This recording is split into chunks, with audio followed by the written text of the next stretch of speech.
You have to work with other people. And sometimes you don't want to. Sometimes they are in your face. God, I'm talking to myself too. But you still have to work with that person. So you have to lean over the shoulder and see what the result is that you want. You have to be the adult and you have to let it go, because I can't run a race carrying your bags, my bags, and everybody else's bags. I'm Dr. Kathy Martin, and I am living proof that with Sharon Combs, Coach Shay, and UCDI leadership, processes, and strategic avenues work.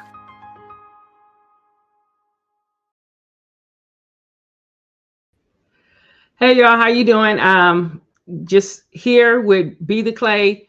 For those of you who don't know, Be the Clay is like this space where transition meets truth and where God molds the woman or man you're becoming. So I'm your host, Sharon Combs, and every week I'm going to talk about reinvention, identity, mindset, and the faith required to hold your form when life is applying pressure. And this season, this pressure coming from all different directions, so we have to keep our eyes stayed on where they are supposed to be, you know? Also, would Be the Clay, listen, if there's a topic that you have or that you want to share, go ahead. Most of the things I'm going to speak about, I'm just talking to y'all. I'm talking with you, to you. They're going to have a biblical background. They're going to have some type of faith-based association. But I will be honest about the battles. I'll be honest about the breakthroughs. I'll be honest about the becoming. Because the journey to like a new you doesn't start with perfection. As we talked about last week, it's messy. So be pliable, take a breath, lean in, be intentional, one conversation at a time, 1 week at a time. Today, we're going to talk about shedding old labels. Who are you without the title? First point, the title was a tool. It is not your identity. It describes what you do, not who you are. Who you are, if you are a believer, is a child of the Most High. You know, like my purpose, that's why I say be the clay. You may be a spoon one season, a bowl the next, a cup the next, but you're going to hold something and you're going to carry something. You be the clay and allow the Lord to say what it is you're carrying, whether that's wine, new wine, hopefully, whether that's water, you know, the water of the word, whatever it is, compassion, care, whatever, wisdom, words of knowledge, whatever it is you're carrying, but be the clay and stay pliable. Again, your title doesn't define who you are. It is what it is you're doing. And I've had many titles over the course of my life. Some, really most, I knew somewhere in my knower that I would have those titles, that I was able to have the titles. But I was like, how did I get them? You know, how did I get them? Just doors that the Lord opened for me. And it doesn't mean you don't do the work. You do the work. You know, I have some initials, not a lot, but I definitely have initials and things that I've grown through, but walking through those doors. All right. So I've digressed. Today, we're going to talk about shedding the old labels. A lot of people, you know, I lost a huge contract. I went through something about a year or so ago that really kind of caught me off guard, because I thought I'd gone through most of the hardships that I would go through that wouldn't have to do with like health or relationships, something like that. But professionally, I actually thought I'd gone through the majority of the hardships that I would go through, other than just pressing to the next level. But that wasn't the case, because the Lord really began to deal with me on my identity. You know, by his grace, he had put the little bumper things on so that I wouldn't have gutter balls. He did go before me and kind of make sure I'll be able to stay straight. But my identity was in something else. I identified with the position, the company, even like my family, more so than I identify with him. And honey, when I say he tore that thing, he tore it. And so some of you out there may be going through some tears and you're like, and it may not make sense to you. It may not make sense to the natural mind, but remember, the natural mind is at enmity with God, okay? And so today we're just going to talk about, like, who are you without the title? And if this doesn't apply to you, you know, circle back next week or listen, because it may apply to someone in your circle. Again, it doesn't define who you are, it's what you do. Somewhere along the journey, sometimes when we have those promotions, the responsibilities, expectations, we start worshiping the role and forgetting the person. Let this be the key line with this point. Your title may change, but your value does not wobble. It does not wobble. There are times when I was in a specific role and I had to realize I was more than that role. And not with arrogance. Just hear my heart. Y'all hear my heart. Hear my heart. I remember being in a role working with young people. And I was so happy to be able to do it. I love working with young people, and I look forward to all the young people I'll get to work with even more, young and college age. That seems to be my area of grace there. But and new leaders, people who are stepping into like authority and getting able to sit in the seats that the Lord is opening and showing them that they are to sit in. But I was in this role and I was so excited about the role. When I began to outgrow the role, I got nervous because I was so happy for that role. And I was like, wait a minute, I feel like this role, like I'm being moved out of this role. I'm being stretched. Like I was being stretched out of the role, right? And I was nervous about that. I was so happy to get that role. And now here we are 2 or 3 years later, and I'm having to move into another role. Wait a minute. I was happy to get this one. And so being stretched, that was one of the times where I really had to come to terms with the fact that I was more than my role. And that I didn't get to marry that role. You understand? Because the role is the role, but the who is the who. And sometimes when I'm going to say we universally, but it could just be me. Sometimes in my life, I have been in a position or I have been in an assignment, and I was so married to that assignment. When the Lord was trying to move me to something else, I was like, no, like I was comfortable where I was, and that's part of what push means, protest the underlying systems and habits that will keep you from moving into your God-given next, like whatever that is, next level, next space, next relationship, next assignment. Sometimes we are so focused on the assignment, we try to make that assignment fit into every area of our life. And that's not the case. So titles are titles. They are assignments, but they're temporary. But identity, that's internal. That's spiritual, y'all. That's rooted. It's something that's rooted in you. So number 2 is like when labels can become your limitations when you wear them too long. Like you outgrow the label, but you keep dragging it out of habit. That's what I was just talking about. Maybe somebody says you're the strong one, or you're the fixer, or you're the manager, or you're the director, or you're the wife, or you're the husband, or you're the reliable one, the solo act, whatever these things are, they seem flattering at first until it becomes confining because it puts a box around you. And listen, any label you have, if it limits you or limits your trajectory or limits your freedom, it's serving as an identity. Okay. It's not your identity. So I just want you to think right quick. It could only be me, but again, I don't think it is, y'all. If I'm just being transparent with you, I don't think it is.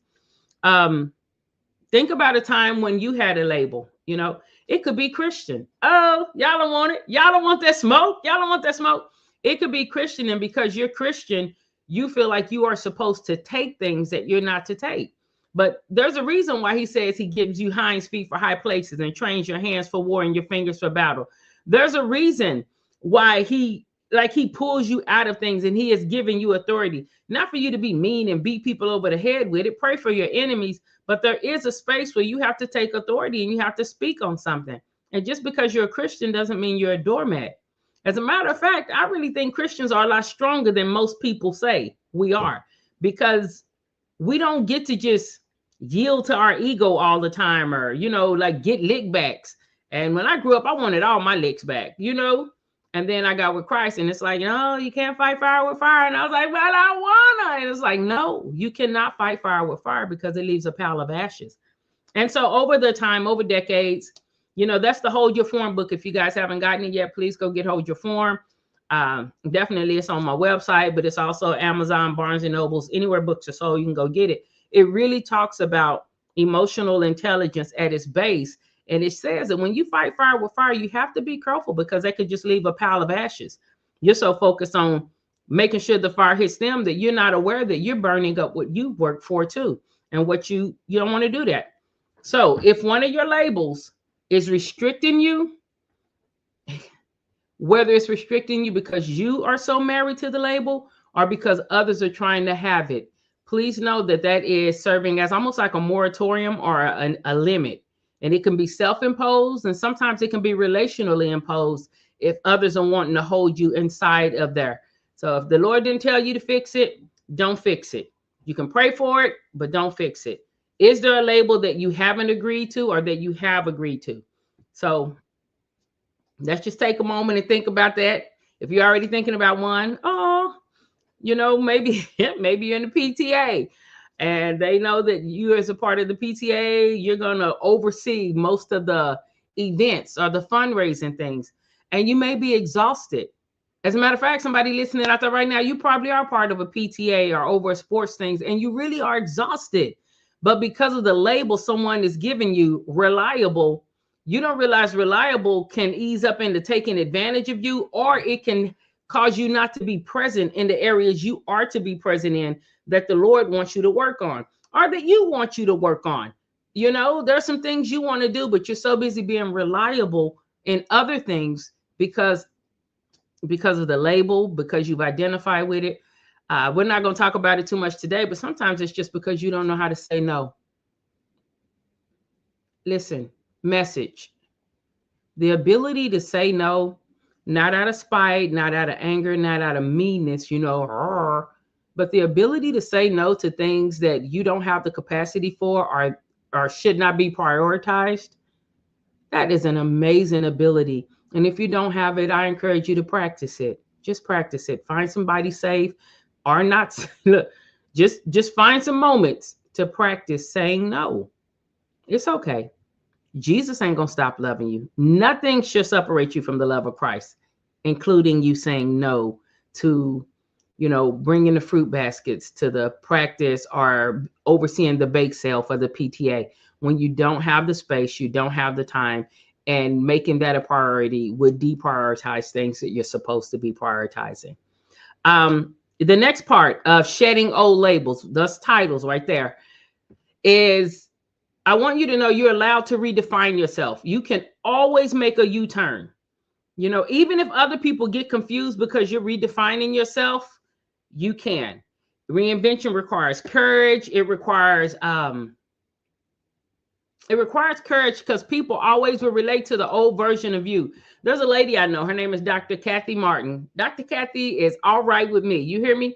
But one day I was just speaking with her and I was like, I don't understand.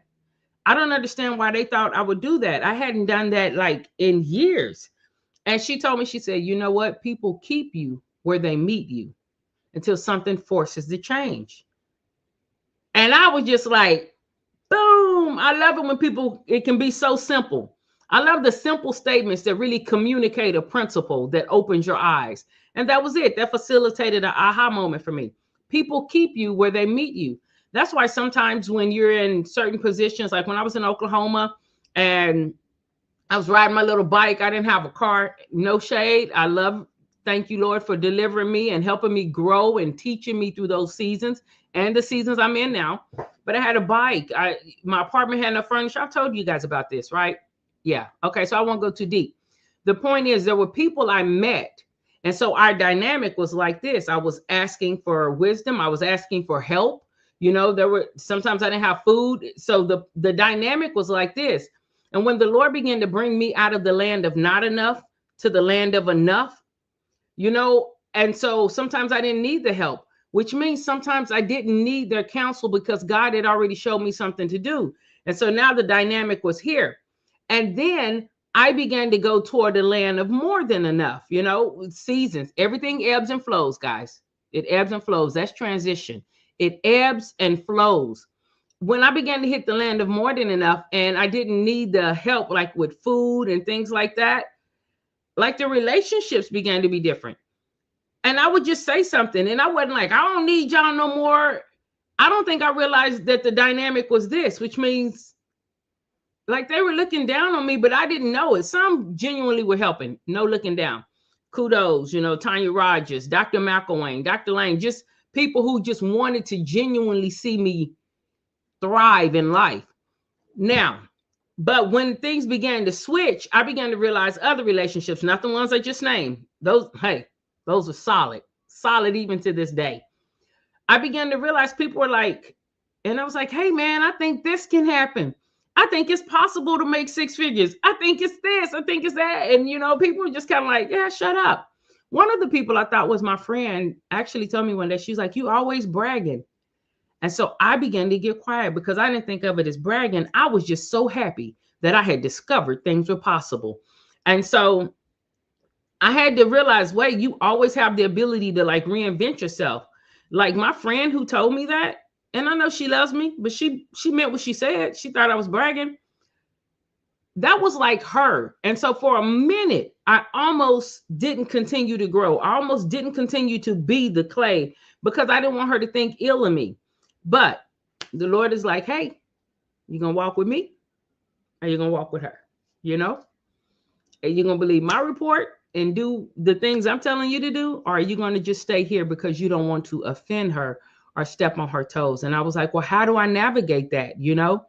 And it was just like, you have the ability to reinvent yourself.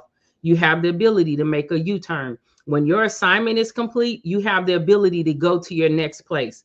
Listen, Moses didn't stay in the little wicker basket, and he didn't stay in like the wilderness. He went on back to Egypt, He saw the burning bush and he had to go back. Now, when he went back, somebody was probably like, dang, now I got to take his shift, whatever he was doing out there with, I believe his name was Jethro. So there are some times when you are coming in and you get to reinvent yourself. You're like, okay, that assignment is complete. Whether I wanted it to end or not, that assignment is complete. What is the next? And you do have the right, like I said, you have the right to reinvent yourself. You have the right to learn new things. You have the right to try new things. You have the right to really kind of live your life, man. Live your life. So sometimes it may be uncomfortable for them because when you change, whether you know it, here we go. Let me get back. Y'all, peep game. When you change, when there is a change in your life, whether you want it or whether you don't want it, whatever it is, when there is a change in your life, that change will impact individuals around you. People keep you where they meet you. And so if they're used to you being readily available, or if they're used to you maybe always asking for something, whatever you're used to you doing, when you're no longer doing that, then they have to change to accommodate wherever you have moved, if that relationship is continuing in this season, And so that doesn't mean that they hating or they're malicious, but it's just that they're used to the familiar. And so now it's no longer familiar that way. Key line with that is peep game. People may need a minute to meet the new you. Don't shrink back into the old you. Don't shrink back into what you outgrew. Okay. They may need a minute. Let them take that minute and be compassionate about it. Be compassionate about their discomfort. They may be used to calling you, hey, will you do this? And 3 or 4 years ago, you did it without question. Boom, boom, boom. Because your time was dedicated to that because that was a season you were in. But when the season changes, you may not be able to do everything like boom, boom, boom. Be compassionate. Still, do what you can. Check on folks, but you may not check on them every single day because you're doing something different now. And so it is important and it is possible for you to be compassionate and love people and help them through that discomfort of changing from the way that they were familiar with you into this next space without abandoning like your own evolution, without abandoning your own growth. And so this is what's going to build confidence in women who are transitioning and people who are transitioning. The thing with transition is you have that phase and then you go through these stages. But when you come out of the messiness and the confusion and the what's going on, the inner contradictions, the inner crisis is trying to make what's inside line up with what's outside and what's outside become aligned with what's inside. It's a lot. It is a lot. I don't want you to think it ain't. You ain't got to just power through everything. But when you come out of that season of transition, that new discovery, that new thing is higher than the actual honeymoon phase because you've been through thick and thin now. You are solid and seated in what you've gone through and in what you learned through the period of you going through whatever you're going through. Point number 4, there's 5 points, guys. Point number 4 is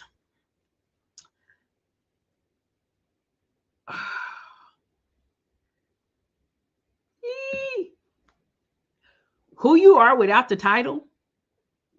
That's who you really are. We finna go there. Who you are without the title is who you really are. And that can either be encouraging and thank you, Lord, for the sound mind, for the ability to abase and abound, for awareness like of who you are even as you're growing, or that can be completely terrifying. And it can have you, who's Kristen Hammond now, it used to be Kristen Budd. And it can have you in something that's called the shame, fear, control cycle. If your title is the best thing about you, then you may be ashamed of who you really are.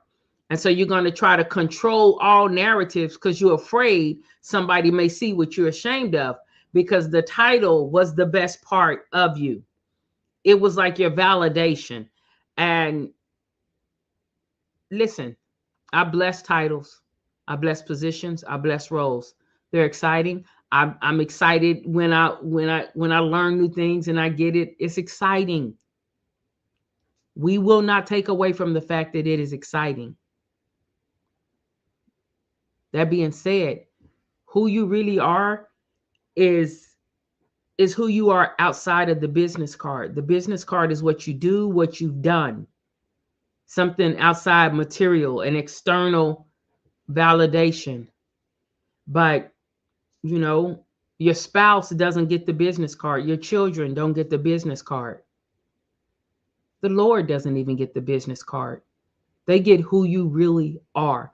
And so when you strip away a title, like that's who you are. Strip away the role. The role is performative. It's how you're performing. Strip away the expectations and the applause. What's left? Are you compassionate? Are you disciplined? Are you honest?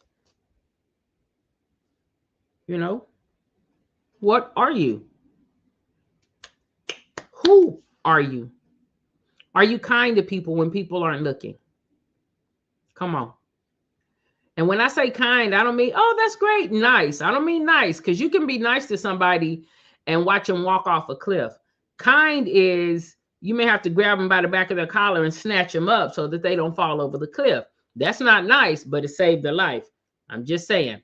And that who you are there without the business card, without just the title, that's the part God is shaping. Be the clay. Stay moist. That's the part that reinvention pulls forward. Key line with that is your essence existed before your title, and it will outlive every one of them. I'm going to say it again. Your essence, that part of you is fearfully and wonderfully made. You know what I'm saying? Formed in the womb before you were born. It outlives the business card, the businesses, the relationships. It outlives all of that. And so give that attention too. I am a fan. When I am honored and privileged enough, blessed to be able to do leadership training and then work with individuals who are coming into new levels of transition and leadership. One of the things I really like to share with them is like personal growth is what sustains professional development. If you're only working on professional development, you'll lose it. You'll lose it because the personal growth is the fortitude that allows that professional growth to be balanced. It carries a professional growth because professional growth, it is not just positional. Let me hear you. That's all kind of politics, dishonesty, covetousness. Like it's different. Covetousness. Yeah, I said it right. It's different things in professional development. Right now there's a young man whose father played in the NFL and this is his first year. His name is Shadur Sanders. I like Shadur. I do. But he's in his professional development now. But he has to have some personal fortitude to withstand all of the things that come toward him. Some people are like, he don't have no problems. What are you talking about? So many people hate him and have never met him, But there are also a lot of people who haven't met him who support him. And so your personal growth is what's going to allow you to be able to navigate that. To navigate and to have accountability. To have accountability, self-accountability. Can you self-correct? Who are you without the title? So I just wanted to share that there. What is another thing? How do you keep yourself grounded? I want to ask you, what do you value? You know, is it by any means necessary? I'm not judging you. I'm asking, you know, like, would you steal to be a billionaire? What do you value? Do you value the end result, or do you value how you achieve the end result? Like, what do you value? What do you believe? Do you believe everybody should have an opportunity to be successful? Or do you think it's just for a certain few? You know, do you believe karma? Do you believe you're going to reap what you sow? Or do you believe it doesn't matter as long as you get to the top of the hill, as long as you're king of the mountain? What do you believe? And these are your beliefs. They don't have to be my beliefs, but what do you believe? Also, what makes you come alive? Like what? Felt like something came out. What makes you come alive? For me, when I'm facilitating or doing a workshop or writing, I'll come back to that. When I'm facilitating a workshop, writing, doing leadership trainings, and I see the participants or the people I'm coaching, I see those tumblers lock in and they get it. And I seen them get a promotion or something that they were like, oh my God, I've been working on this for years. Not because I'm the bomb diggy. I do think God is, you know, helping me train and do those things. But because they've put in the work and now they're seeing the fruit of their labors and they're like, man, I'm telling you what, that makes me come alive. When they find their hum, that is my hum. I'll be like, yes, yes. I don't care if they fly by me. You know what I'm saying? That's their journey. My journey is to help facilitate that. And it makes me come alive. I literally want people to win. People work very hard every day, 40 hours, some people 80 hours a week. You know, depending on where you stay, you have to work so many. It's just a lot. And so to see somebody hit victory or achieve something they want or receive some of the rewards of their labor, I'm with it. I'm with it. So what makes you come alive? What makes you come alive? As you're shedding old roles, you know, and old labels, what makes you come alive? Because with each iteration of yourself, I hope you're going and getting more of what makes you come alive and less of what keeps you dead and distant and in despair and feeling like you're going through the motions. What makes you come alive? This is how I can help you tap into your identity. This is how you can tap into the identity that is beneath achievement. And I bless your achievements. I applaud your achievements. But one thing about success and failure, both are momentary as far as externally. You know, you practice, you win a game. It felt really good. You're going to play another game next week. You practice, you got absolutely stomped in this game. It was horrible. You're still going to play another game next week if the Lord allows you to breathe and if you're still breathing. You know, maybe you're a parent and your kid is like, I hate you, mommy, you know, because you had to tell them no to the third popsicle. You're still going to love them next week and they're going to love you next week. Or maybe you gave them an incredible birthday party and all their friends got to come and everybody got the little air balloons and all this good stuff. You're still going to have them again next week. So success and failure in that thing and that framework, they're momentary indicators. Feel it, enjoy it, whatever it is, you know, cry over it, give your hearts, whatever it is, enjoy it and be present. But just know things keep going. Point number 5. Man, I kind of digressed on that one. I went on a little tangent. I hope y'all love me anyway. Let me know any comments that you have in the back or, you know, ways that you've had to reinvent yourself, or if you're in transition right now. As a matter of fact, before I go into the next point, some of you know, this is unauthorized now. It'll be out, hopefully, this will be out toward the top of the year. This will be out before the top of the year. And so it's called Think on Purpose. I'm going to show you guys a little commercial about it. It's been revised, but it is so good to help with thoughts. It is the first book in the series, so I revised it. And then you have Hold Your Form, which is still out. So yeah, I want to go ahead and show you guys a little bit of something about the Think on Purpose. because it is so good. Again, so many things have been shaken. The way our administration works, the way, groceries are so inflated. We're having to come to terms with the fact that our politicians, we knew they were crooked, some, not all. We knew some were crooked, but the amount of disrepute and just unethical and self-centered things going on, it's shaking. It's shaking a lot of people who felt like because people were in those roles, they had to have some type of innate integrity. And it's not the case. And we're finding it out with our, not just our government officials, but law officials, like just different things. We're finding out that people are people. And we're finding out that people been people and they've been peopling. And so it's a lot of stuff going on. And 90% of the thoughts you're going to have today, you also had yesterday, and 85% of them are negative thoughts. Unless you learn how to reset your thought patterns, unless you do something called metacognitions, which is thinking about what you're thinking about, because then awareness can drive your behavior. And you don't have to be caught up in the sky is falling, the sky is falling. We know who created the sky, and there's sovereignty in that. And you don't want to carry that, the sky is falling, dread everywhere you go, because you will miss out on the beautifulness of life and on being present in life. So I'm going to share this video with you guys, and then I'll be back and we'll go over number 5, and then we'll shut it on down.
All right, guys, I'm back.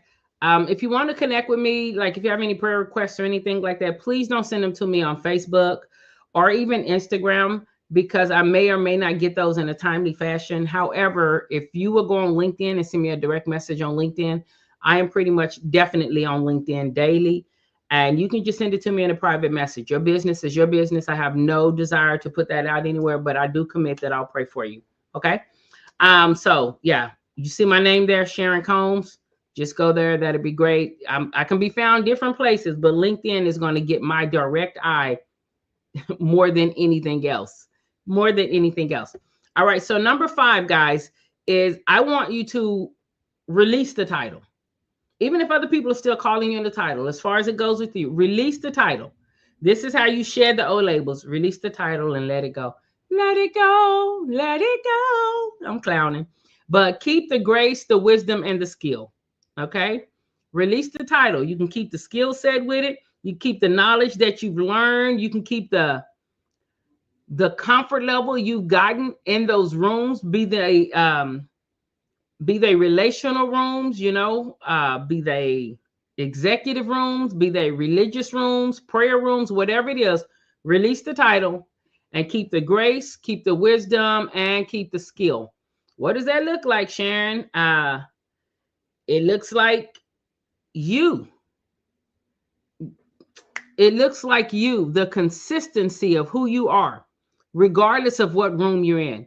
You're going to go in new rooms, and there'll be things that can't come with you.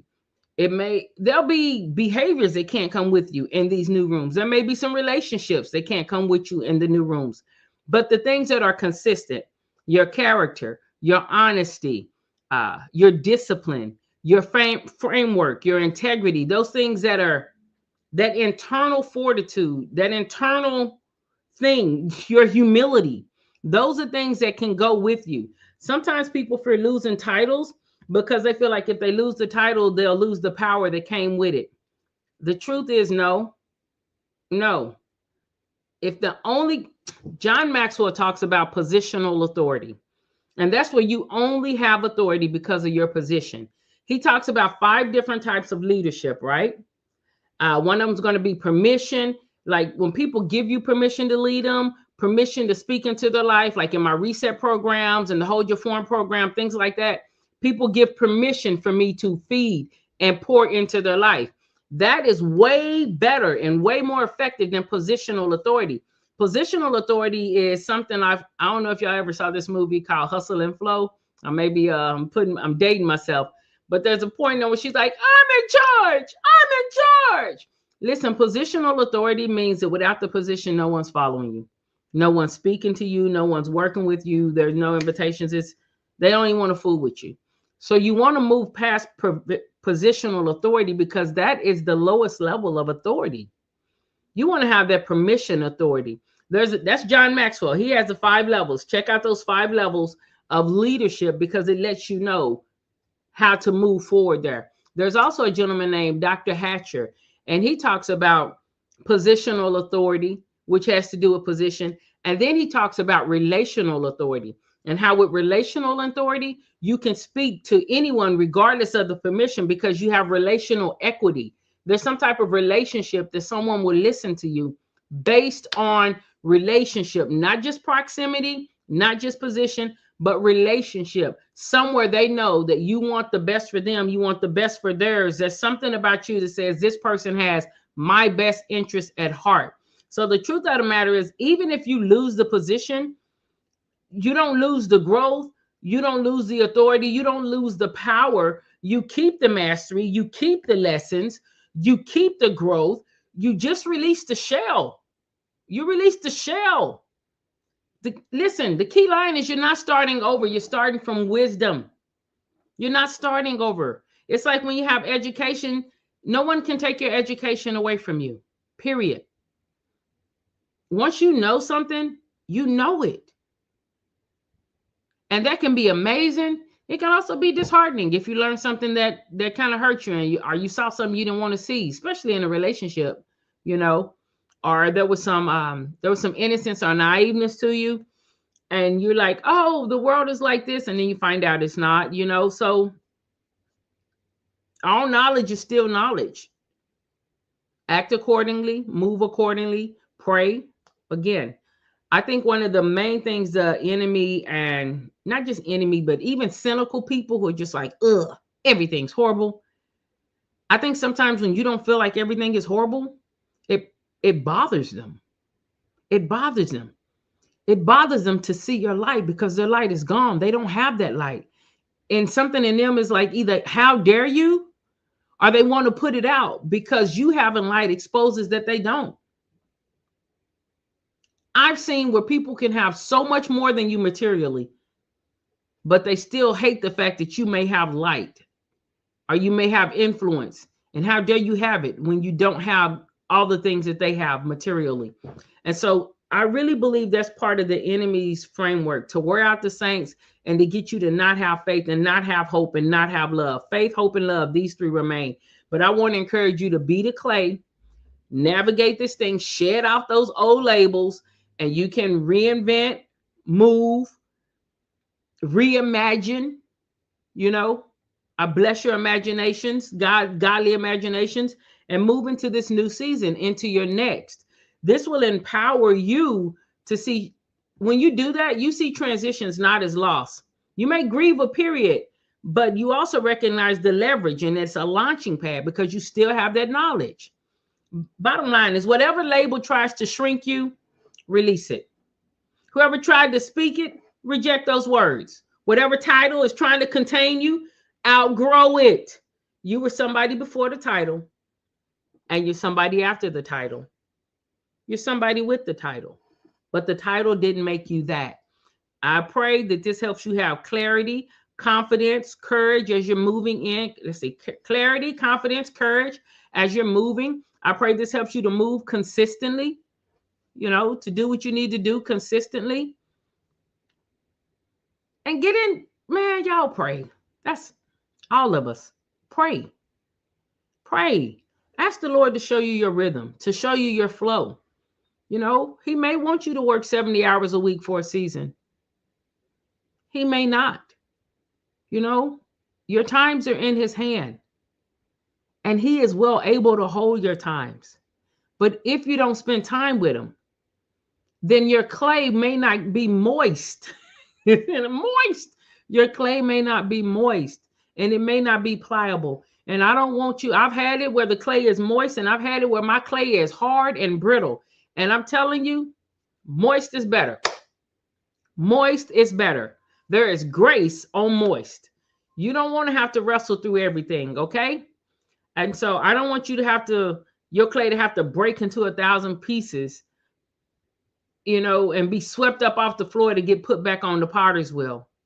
Stay pliable in his hand. Stay pliable in his hand. Because who you are matters, and who you are becoming is bigger than any role you've ever had. And you want to know that. Okay, just transparently, you want to know that, not to prove stuff to other people. You know, people be like, watch me, watch me. Let the Lord tell them to watch you.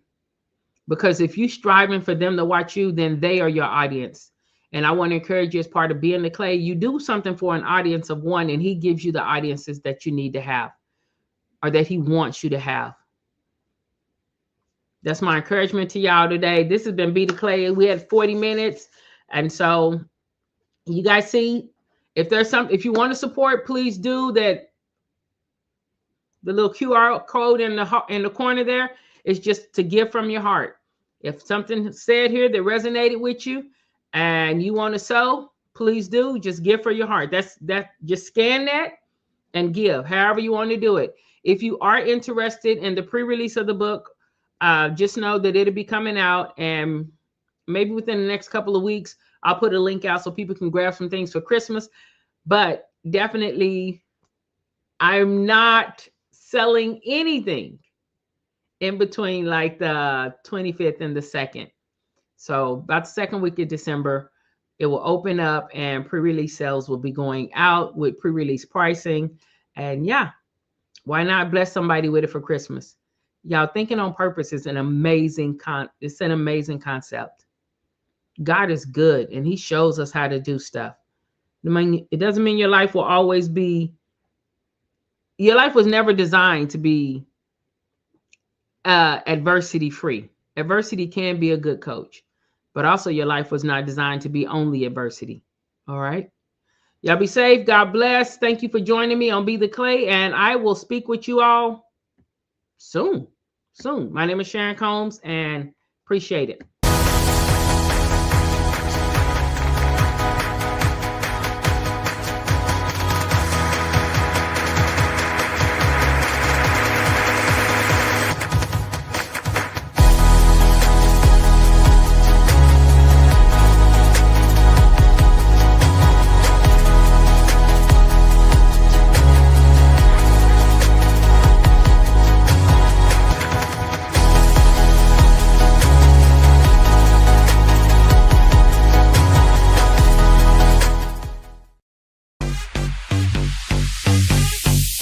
Stop. I want it, I got it. I want it, I got it. I want it, I got it. I want it, I got it. I want it, I got it.